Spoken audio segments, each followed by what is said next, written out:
Yeah, I think what some folks don't realize is that we completely rebuilt the site. So there was no content migration, nothing was reused. Every administration since the Clinton administration in 1994 has had their own website, their own whitehouse.gov. Obama's was one of my favorites. And we had, as Ben has queued up beautifully, we had a few days max to figure out what we were going to build. And we knew immediately that we didn't have time to wireframe at all as part of this project.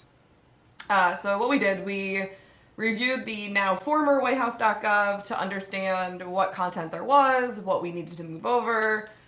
We also met with the incoming White House team to understand what type of content and functionality they would need on day 1, day 30, and day 100. The White House has an ongoing technical support team, and so we knew that in the long run they would continue to build it out and continue to add functionality.